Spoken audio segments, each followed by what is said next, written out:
नमस्कार दोस्तों, आदर्श coaching classes के इस वीडियो लेक्चर में आप सभी का स्वागत है। तो दोस्तों आज हम लोग बिना विलंब किए एक बहुत ही महत्वपूर्ण प्रश्न को सीखेंगे और ये प्रश्न जो है 2020 के सेट यक्स में पूछा गया प्रश्न है। और 2020 में जो विद्यार्थी पेपर दिए थे तो उनको सभी को पता था कि सर सेट, वो हमको बता रहे थे कि सर सेट यक्स जो है बहुत ही टफ आया हुआ था। तो बाबू आप लोग बताओ कि जब सेट में जब टफ क्वेश्चन आ ही गए तो करना तो अब पड़ेगा ही पड़ेगा। तो आपको बिल्कुल जितना बताया गया है उस हिसाब से तो आप क्वेश्चन को बहुत कुछ कर ही सकते हैं। तो देखिए दोस्तों, जितना आता है उतना तो करना ही चाहिए आप लोगों को। तो मैं इस प्रश्न को सॉल्व कर बता देता हूं और उससे पहले मैं आपसे ये करता हूं कि इस प्रश्न को आप लोग जरूर नोट डाउन करें। इसको वीडियो को रोक कर इस प्रश्न को पूरा का पूरा, इस प्रश्न का जो है इस प्रश्न को आप लोग या तो स्क्रीनशॉट ले लें या तो इस प्रश्न को जो है वीडियो रोक कर जो है इसको जो है अपने नोटबुक में लिख लें, ताकि आप इस टाइप के प्रश्न को आसानी से कर सके। तो चलिए दोस्तों, अब हम बिना विलंब के इस प्रश्न को सॉल्व करते हैं। ये प्रश्न क्या बोल रहा है? प्रश्न बोला है कि मैं पढ़ दे रहा हूं, स्थिर वैद्युतिकी का गाउस का नियम क्या है? इस नियम का उपयोग करते हुए एक बिंदु आवेश के कारण वैद्युत क्षेत्र की तीव्रता का सूत्र ज्ञात कीजिए। पहले दो प्रश्नों का आप ध्यान समझिए कि पहले तो गाउस का नियम बताना है हमको, दूसरा कि इस नियम यानी गाउस के नियम का उपयोग करते हुए एक बिंदु आवेश के कारण वैद्युत क्षेत्र की तीव्रता का सूत्र ज्ञात करना है। ठीक है दोस्तों, बिंदु आवेश के कारण वैद्युत क्षेत्र की तीव्रता ज्ञात करना है। अगली चीज कह रहा है इसमें कि S1 तथा S2 दो सेकेंडरी खोखले गोले के भीतर क्रमशः Q तथा 3Q आवेश रखे गए हैं। तो देखिए, एक S1 गोला है, एक S2 गोला है। ये दोनों गोले सेकेंडरी है, इनका केंद्र एक ही है।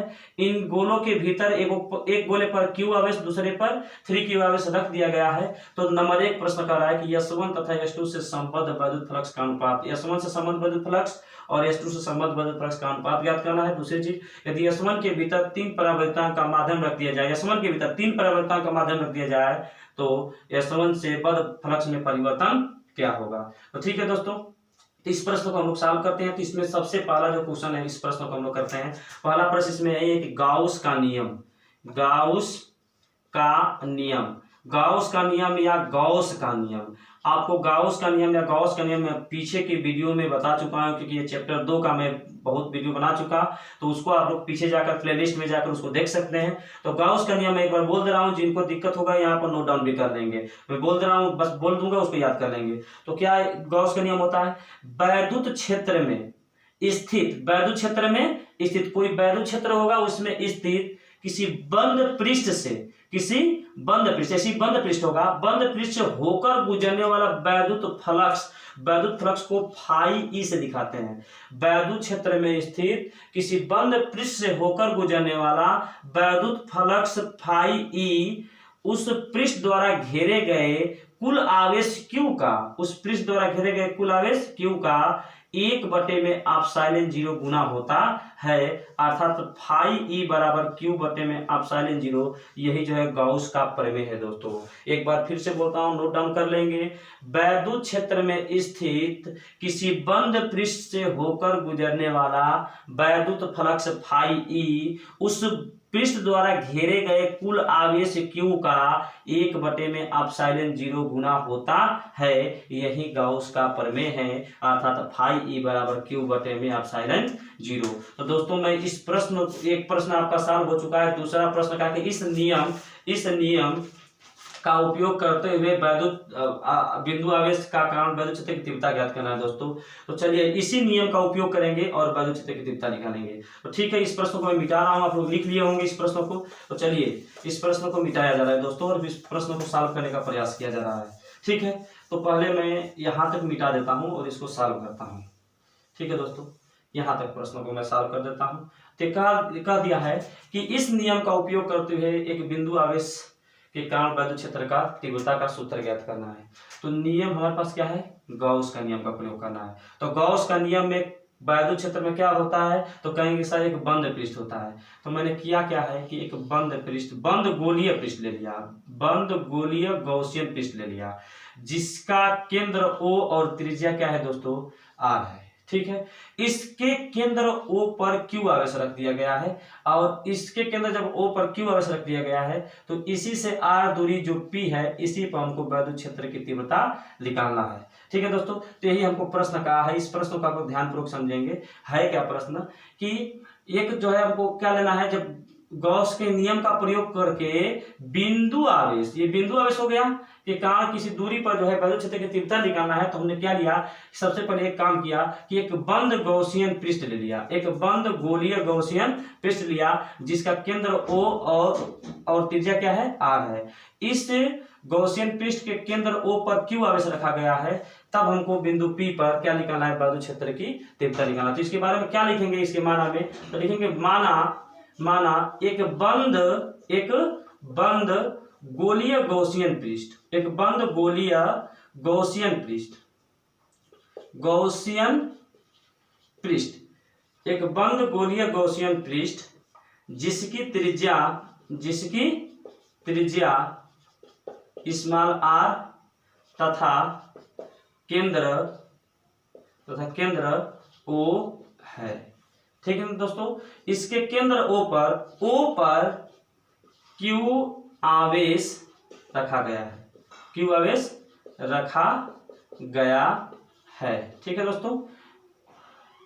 P पर हमें वैद्युत क्षेत्र की तीव्रता E ज्ञात करनी है, ठीक है दोस्तों।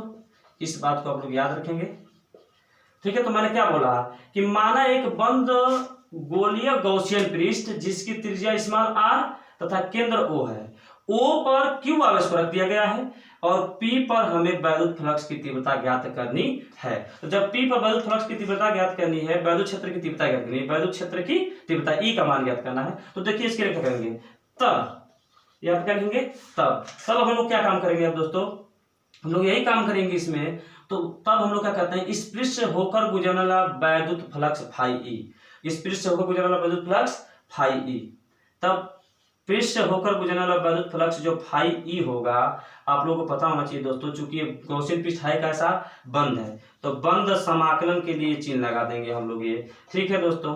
तो समाकलन के लिए चिन्ह लगा दिया और होता है वेक्टर E डॉट वेक्टर वैद्युत फ्लक्स का सूत्र बाबू वेक्टर DA होता है, vector E dot vector DA होता है, ठीक है दोस्तों।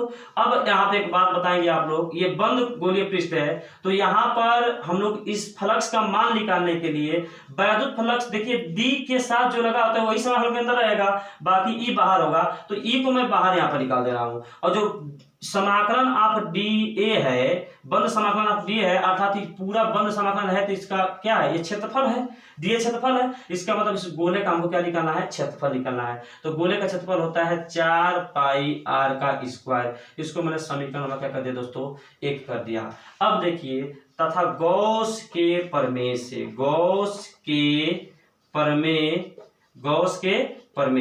तो गॉस का प्रमेय क्या होता है दोस्तों, आप सभी जानते हैं कि फाई ई बराबर Q बटे में एप्सिलॉन 0, ठीक है। इसको मैं क्या कर दिया, समीकरण नंबर 2 कर दिया। तो समीकरण नंबर 2 कर दिया दोस्तों। अब मैं ऊपर का मिटा के इसी प्रश्न को ऊपर सॉल्व कर दूंगा। आप लोग वीडियो लंबा हो जाने के कारण आप लोग इससे घबराएंगे नहीं और इसको नोट डाउन करते जाएंगे, बहुत ही इंपॉर्टेंट प्रश्न है। तो समीकरण 1 और समीकरण 2 का हम लोग प्रयोग कर देंगे। तो समीकरण 1 व 2 से आप लोग बताएंगे दोस्तों, दोनों का क्या है, दोनों का बायां पक्ष बराबर, इसका मतलब दायां पक्ष बराबर होगा। देखिए ये और ये दोनों बायां पक्ष बराबर है, तो दायां पक्ष बराबर होगा। तो Q बटे में एप्सिलॉन 0 ये बराबर हो जाएगा E गुणते 4 पाई r का स्क्वायर। मैं इसको बगल में सॉल्व कर रहा हूँ, ठीक है दोस्तों। तो बता दीजिए यहाँ से E की वैल्यू आपको निकालना होगा, तो एक गुणा में तो इधर का भाग में हो जाएगा। तो इसका मतलब E की जो वैल्यू हम लोग निकालेंगे, तो E की वैल्यू कैसे निकलेगा, तो कहेंगे सर कि Q बटे में, अब बताइए 4 पाई r स्क्वायर इसमें आएगा, तो एप्सिलॉन 0 और यहाँ पर हो जाएगा 4 पाई r का स्क्वायर। इसको थोड़ा सा सीधा कर लेते हैं, तो E बराबर क्या हो गया दोस्तों, 1/4 पाई एप्सिलॉन 0 और Q बटे में r स्क्वायर। तो ये गॉस का प्रमेय का जो है हम लोग इस्तेमाल किए, और बिंदु आवेश के कारण वैद्युत क्षेत्र की तीव्रता का सूत्र यही होता है। पहले चैप्टर में आपको पढ़ाया गया होगा, यही सूत्र आपका है दोस्तों। तो सबसे पहले ये बताइए कि गॉस, हमारा सवाल क्या था कि गॉस के प्रमेय का उपयोग करते हुए बिंदु आवेश के कारण वैद्युत क्षेत्र की तीव्रता निकालना है। तो हमने किया क्या कि जब गॉस का प्रमेय का प्रयोग करके बिंदु आवेश के कारण वैद्युत क्षेत्र की तीव्रता निकाली, तो सबसे पहले मैंने काम क्या किया है कि एक बंद गोलीय पृष्ठ लिया है, बंद गोलीय गौसियन पृष्ठ लिया है जिसका केंद्र O है और त्रिज्या क्या है R है, और इसके केंद्र पर Q आवेश रख दिया और यहीं पर हमको P एक बिंदु P लिया, इसी को वैद्युत क्षेत्र की तीव्रता, तो हमको क्या कहते हैं बिंदु और से जो है तुम्हारा वैद्युत क्षेत्र की तीव्रता निकल जाएगी। तो मैंने यही तो लिखा है इसके बारे में, जो कहा उसी को लिखा क्या है कि पृष्ठ, एक बंद गोलीय पृष्ठ, यहां पर लिखा गया था एक बंद गोलीय पृष्ठ, एक बंद गोलीय गौसियन पृष्ठ जिसकी त्रिज्या R और केंद्र क्या है O है। O पर Q आवेश रखा गया, ठीक। P पर हमें वैद्युत क्षेत्र की तीव्रता E क्या करनी है दोस्तों, ज्ञात करनी है। तब फाई E बराबर, तब बताइए बंद, पहले एक वैद्युत फ्लक्स कैसे निकलेगा इससे, तो फाई E बराबर बंद समाकलन वेक्टर E डॉट dA। मैंने बताया कि D के साथ जो होता है वही अंदर आता है, बाकी को बाहर कर लेते हैं, E को बाहर कर लिया और ये आपका क्षेत्रफल है, पूरा गोले का क्षेत्रफल है, तो 4 पाई समीकरण में एक गॉस का प्रमेय क्या हो गया, फाई E बराबर Q बटे में एप्सिलॉन 0, अभी मैंने बताया था, तो ये हो गया। और इस समीकरण 1 बन गया और इस समीकरण तो दोनों का बायां पक्ष बराबर, तो दायां पक्ष बराबर करके इसको सॉल्व कर देते हैं, हमारा ये निकल गया दोस्तों। आप लोग इसको नोट डाउन कर लिए होंगे या तो स्क्रीनशॉट आप इसको ले सकते हैं। तो चलिए दोस्तों मैं आगे इस प्रश्न को सॉल्व करता हूँ। इसका अगला प्रश्न क्या कर रहा है, अब देखिए इसका अगला प्रश्न क्या है, बहुत ही महत्वपूर्ण प्रश्न है, घबराएंगे नहीं, वीडियो के अंत तक बने रहिए। अब इसका क्वेश्चन जो बोल रहा है, बोल यही रहा है कि S1 तथा S2 दो सेकेंडरी खोखले गोलों के भीतर, एक देखिए पहले यहाँ फिगर दिया था इस प्रश्न में ही कि एक S1 है, ठीक है, एक गोला S1 है और एक गोला क्या हम लोग के पास है S2 है, एक गोला S1 एक गोला S2, और इस सेकेंडरी गोलों के भीतर एक पर आवेश Q है, एक पर 3Q है। तो कह दे कि S1 तथा S2 दो सेकेंडरी गोलों के भीतर Q तथा 3Q आवश्यक है। तो नंबर 1 S1 तथा S2 से वैद्युत फ्लक्स हमको ज्ञात करना है। तो चलिए मैं मानता हूं कि S1 गोले S1 से, माना प्रश्न पहले से सॉल्व करो, माना गोले S1 से वैद्युत फ्लक्स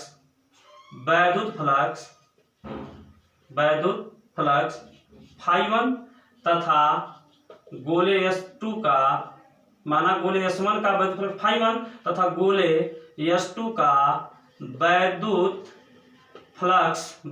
यहाँ पर फ्लक्स लिखना है दोस्तों, वैद्युत फ्लक्स φ2 है। तब दोस्तों बताइए हम लोग वैद्युत फ्लक्स φ1 निकालते हैं, गोले S1 के कारण वैद्युत फ्लक्स φ1, तो गोले S1 के कारण वैद्युत फ्लक्स, ये गोला S1 है, वैद्युत फ्लक्स φ1 निकाल के इसका आवेश क्या है, आप जानते हैं कि गॉस का प्रमेय होता है फाई बराबर Q बटे में एप्सिलॉन 0, इसका हम लोग प्रयोग करेंगे। तो इसका जब प्रयोग करेंगे तो गोले S1 पर आवेश कितना है, Q है, तो कहेंगे सर यहाँ पर तो Q हो गया, तो यहाँ पर रख देंगे क्या φ1 बराबर Q और बटे में यहाँ पर क्या हो जाएगा एप्सिलॉन 0। ठीक है दोस्तों, इसको हम लोग समीकरण क्या कर दिए 1। फिर इसके बाद बताइए दूसरे गोले का है, दूसरा गोला S2 है, तो दूसरे गोले का आवेश कितना है Q2 है, तो φ2 बराबर क्या हो जाएगा, यहाँ पर कर सकते हैं कि सब हो जाएगा यहाँ पर 3Q और बटे में एप्सिलॉन 0। ये समीकरण कितना हम लोग हो गया 2 हो गया। अब दोनों का अनुपात पूछा है, तो अतः दोनों का अनुपात करने के लिए क्या करेंगे हम लोग, समीकरण 1 भागे समीकरण 2 करेंगे, तो φ1 बटे में φ2 बराबर Q बटे में एप्सिलॉन 0 और बटे में 3Q बटे में एप्सिलॉन 0। 3Q बटे में क्या दोस्तों होगा एप्सिलॉन 0। इसी को मैं यहाँ पर सॉल्व कर रहा हूँ, तो क्या होगा हमारा φ1 बटे में φ2 बराबर, देखिए यहाँ पर आप सभी जानते हैं कि Q बटे में एप्सिलॉन 0, यहाँ पर जब इसको गुणा में करेंगे तो ये एप्सिलॉन 0 हमारा, ये देखिए यहाँ पर ये भाग में पहले कर लेंगे, यहाँ पर ये भाग में होगा, देखिए ये इसका मतलब कि इसका ये भाग है, तो 3Q बटे में एप्सिलॉन 0 हो जाएगा। तो आप Q बटे में एप्सिलॉन 0 इसको ऊपर भेजेंगे तो एप्सिलॉन 0 बटे में 3Q, तो एप्सिलॉन 0 से एप्सिलॉन 0 Q से Q, अर्थात φ1 बटे में φ2 बराबर हमारा निकल गया 1 बटे में कितना दोस्तों 3। आई इसको हम चाहे तो लिख सकते हैं कि φ1 बराबर 3, φ1 बराबर 1 बटे में 3 क्या हो जाएगा दोस्तों φ2 हो जाएगा। इसका मतलब आप कह सकते हैं कि पहले गोले का जो फ्लक्स होगा वो दूसरे गोले के फ्लक्स का 1 बटे में कितना रह जाएगा 3 रह जाएगा। ये दोनों का अनुपात पूछा था, तो दोनों का अनुपात ही पूछा था दोस्तों, तो दोनों का अनुपात कितना कर लेंगे 1 बटे में क्या करेंगे दोस्तों 3 कर लेंगे। तो याद रखिए यहीं तक आप प्रश्न को कर जाएंगे, तो दोनों का अनुपात ये समझ में आ गया, तो दोनों का अनुपात कितना होगा 1 बटे में 3 हो जाएगा। तो उम्मीद है कि यह प्रश्न आप लोग समझ गए होंगे। अगर नहीं भी समझ आए तो वीडियो को पीछे करके देखते चलिए और सवाल को करते चलिए। ठीक है दोस्तों, अभी मैं एक और इसका प्रश्न जो दिया गया है इसको आप नोट डाउन कर सकते हैं या स्क्रीनशॉट इसको ले सकते हैं। तो स्क्रीनशॉट इसको ले लीजिए, फिर इसके बाद मैं अगले प्रश्न की ओर अब आगे बढ़ता हूं दोस्तों। तो अगला प्रश्न जो हम लोग का है, ये अगला प्रश्न देखिए, इसका दूसरा प्रश्न क्या बोला है, इसका दूसरा प्रश्न को हम लोग सॉल्व कर लेते हैं। दूसरा प्रश्न ध्यान से देखिए, बहुत ही इंपॉर्टेंट प्रश्न है, इसीलिए मैं इसको कराया हूं दोस्तों। तो दूसरा प्रश्न बोल रहा है कि यदि S1 के भीतर 3 परावर्तांक का माध्यम रख दिया जाए, S1 के भीतर 3 परावर्तांक, यानी इसका परावर्तांक को कैसे दिखाते हैं, 3 परावर्तांक का पूरा माध्यम रख दिया गया। तो कह रहा है कि 3 परावर्तांक का जो माध्यम रख दिया जाता है, तो यह कह रहा है दोस्तों क्या कह रहा है कि तब S1 से बद्ध वैद्युत फ्लक्स में परिवर्तन क्या होगा। अच्छा ठीक है, पहले जब 3 परावर्तन का माध्यम नहीं था, जब इसमें 3 परावर्तन का माध्यम नहीं था, तो फ्लक्स कितना आप निकाले थे, φ1 का मान। φ1 का मान आप कहोगे कि सर हम निकाले थे Q बटे में एप्सिलॉन 0, यही ना आप मान निकाले थे, घबराएंगे नहीं। अब क्या क्वेश्चन कर रहा है कि अब S1 के भीतर, ये S1 के भीतर क्या कह दिया है, S1 के भीतर 3 परावर्तांक का माध्यम, अर्थात S1 पूरा का पूरा क्या हो गया, 3 परावर्तांक ही हो गया। तो परावर्तांक जब हो जाएगा तो हम लोग कहेंगे यहाँ पर दूसरा प्रश्न में कि माना S1 के भीतर, माना S1 के भीतर, माना यहाँ पर लिखेंगे, माना S1 के भीतर 3 परावर्तांक, 3 परावर्तांक का माध्यम होने पर, 3 परावर्तांक का माध्यम होने पर वैद्युत फ्लक्स क्या हो दोस्तों, वैद्युत फ्लक्स φ1 डैश हो तब, वैद्युत फ्लक्स φ1 डैश हो तब। अब बताइए फिर गॉस का प्रमेय आप लगाएंगे तो φ1 बराबर, जब परावर्तांक हो गया तो परावर्तांक के लिए अब एप्सिलॉन 0 नहीं होता है, तो वायु निर्वात की वैद्युतशीलता होती है एप्सिलॉन 0, और आप परावर्तांक के लिए हम लोग क्या कहते हैं, एप्सिलॉन यहाँ पर रखेंगे। ठीक है दोस्तों, तो यहाँ पर क्या हो जाएगा, Q बटे में, अब की बात क्या हो जाएगा, एप्सिलॉन 0 ना होकर क्या हो जाएगा, एप्सिलॉन होगा, क्योंकि आप सभी जानते हैं कि K बराबर परावर्तांक K जो होता है माध्यम का परावर्तांक तथा वायु निर्वात के परावर्तांक के अनुपात से क्या होता है, बराबर होता है। तो यहाँ पर क्या है, एप्सिलॉन 0, जब ये माध्यम बन गया, गोलावन माध्यम जब बन गया, तो यहाँ पर हम लोग क्या रखेंगे, जो वैद्युतशीलता है, जो वैद्युतशीलता जो है उसको एप्सिलॉन से दिखाना होगा, परावर्तांक किससे दिखाना होगा, K से दिखाना होगा। तो ये माध्यम की वैद्युतशीलता है, ये वायु निर्वात की वैद्युतशीलता है। तो आप लोग याद रखेंगे कि एप्सिलॉन माध्यम की जो होती है वैद्युतशीलता होती है, एप्सिलॉन 0 वायु निर्वात की वैद्युतशीलता होती है। तो यहाँ से एप्सिलॉन 0 की जो आप एप्सिलॉन का मान अगर निकालेंगे दोस्तों तो हो जाएगा K एप्सिलॉन 0। तो इसको उठा के यहाँ पर रख देंगे, तो φ1, ये डैश है ना, तो φ1 डैश बराबर क्या हो जाएगा दोस्तों, Q बटे में इसके तरफ क्या रखेंगे, K एप्सिलॉन 0, और K का मान आपके सामने पता है, φ1 डैश बराबर हो जाएगा Q बटे में 3 एप्सिलॉन 0। ये देखिए दोस्तों, ये पहले आप कितना निकाले थे, ये पहले आपका था क्या, बोले जब ये परावर्तांक नहीं था तो आपका ये था फ्लक्स, और जब परावर्तांक इसमें रखे हैं तो आपका फ्लक्स क्या निकल गया, Q बटे में 3 एप्सिलॉन 0। तो आप कहेंगे कि सर समीकरण 1 में समीकरण 2 का अगर भाग करा दें, इसको समीकरण आप 2 कर जाएंगे, समीकरण 1 भागे समीकरण क्या कर दोगे बाबू, 2 कर दोगे। तो समीकरण 1 भागे जब समीकरण 2 कर देंगे तो हो जाएगा φ1 बटे में φ1 का डैश, यहाँ देखते जाइएगा ध्यान से। अब यहाँ पे φ1 का डैश जो ही करेंगे तो यहाँ पे हो जाएगा Q बटे में एप्सिलॉन 0, और ये भाग करना है तो भाग का मैं यहीं पर चिन्ह लगा देता हूँ, ये हो जाएगा, इसको भी मैं लिख देता हूँ Q ही, जब कैपिटल Q लिख रहे हैं तो इसको कैपिटल Q आप लिखिए। ठीक है दोस्तों, तो यहाँ पर कैपिटल Q आप लिखेंगे क्योंकि इसका आवेश कैपिटल Q था। तो यहाँ पर मैं रख दिया कैपिटल Q बटे में क्या हो जाएगा दोस्तों, यहाँ पर 3 एप्सिलॉन 0। अब इसको चाहेंगे आप तो Q बटे में एप्सिलॉन 0, यहाँ पर गुणा हो जाएगा 3 एप्सिलॉन 0 बटे में Q। तो यहाँ से एप्सिलॉन खत्म, Q से Q खत्म, तो ओवरऑल आपका जो बना है क्वेश्चन दोस्तों, तो कहेंगे कि सर φ1 बटे में φ1 डैश बराबर निकल गया कितना हमारा 3, या आप कह सकते देखिए इसको φ1 डैश को उधर भेजेंगे तो 3 φ1 डैश हो जाएगा। अच्छा, ये इसी का परिवर्तन निकलते, ये तो परिवर्तन है φ1 डैश। तो यहाँ से अगर आप φ1 डैश निकालना चाहेंगे ना तो ध्यान से देखिए, इस φ1 डैश के इधर 3 φ1 डैश, तो 3 को इधर भेज देंगे तो हो जाएगा 1 बटे में 3 φ1। तो आप लोग इसको ध्यानपूर्वक समझिए।